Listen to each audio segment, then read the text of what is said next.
Вот такой меня новогодний подарочек ожидал в виде сломанного вторичного вала.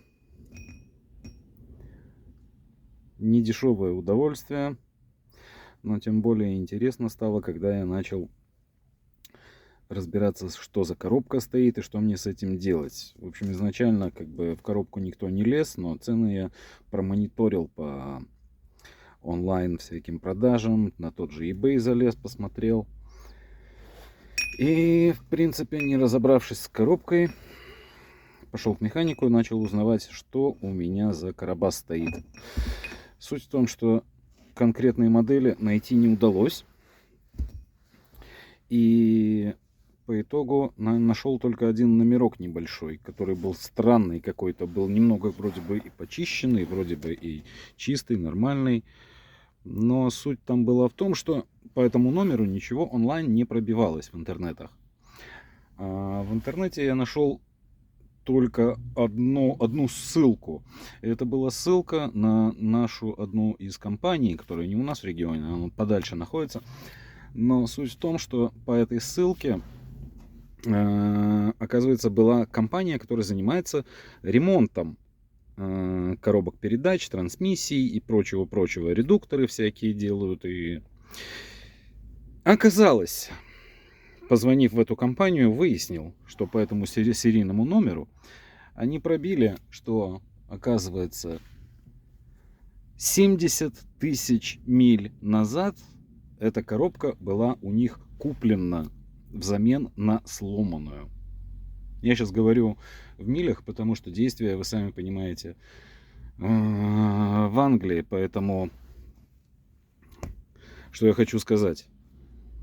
Эта коробка, которая у меня сейчас стоит, она из восстановленной коробки передач, которая была куплена взамен сломанной на 70 тысячах миль.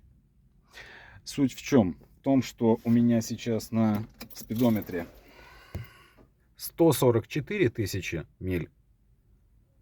И у меня загнулась коробка, что наводит на грустные мысли. Создается такое впечатление, что коробки эти ходят строго по 70 тысяч миль.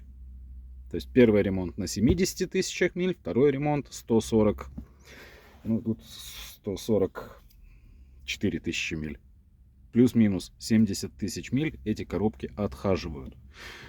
Проблема, я не уверен, но у меня есть такое небольшое подозрение. Я внимательно рассмотрел вот этот вот подшипник, который остался на сломанном валу. И наблюдаю я в нем, как бы тут это вот продемонстрировать.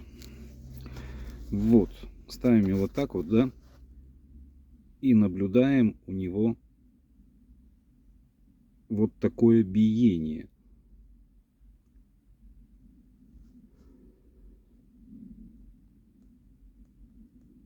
О, видно, наверное, да? Так вот, он и люфтит и по диагонали, и туды-сюды, как говорится. Это подшипник не шариковый, это подшипник качения. Видно, что там цилиндрики вот такие вот крутятся.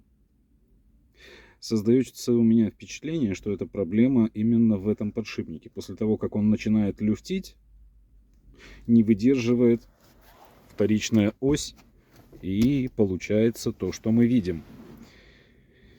По деньгам мне все это удовольствие стало ни много ни мало, а 630 английских фунтов стерлингов. То есть я коробку не покупал, не ставил другую. Я просто отдал свою коробку на ремонт. И ремонт, установка, трал, все вместе, все в кучу. У меня получилось 630 фунтов подарочек под Новый год. Вот такая вот байда. Двигатель, напомню, 1.4 HDI, Peugeot Viper. И я не знаю даже, что сказать. Если есть специалисты, подскажите, сколько они на самом деле выхаживают без ремонтов таких глобальных И я не знаю, что именно послужило причиной поломки. Коробка, конечно, это уже не оригинальная. Оригинальная была отдана взамен на эту коробку. И, в принципе, я не знаю, сколько она ходила до этого, и неизвестно, сколько, что конкретно в ней было сломано и что послужило причиной ремонта. Но вот эти вот цифры, как бы один раз это может быть случайностью, а 2 раза это уже похоже, что закономерность.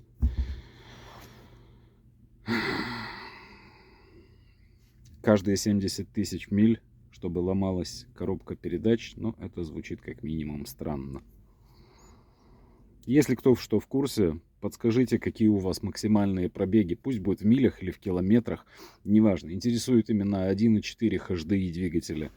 Это Peugeot, Citroën, ну, они еще и помимо того вставились Ford, Mazda, Volvo и так далее. Будет просто интересно узнать, послушать, с чем сталкиваются другие водители.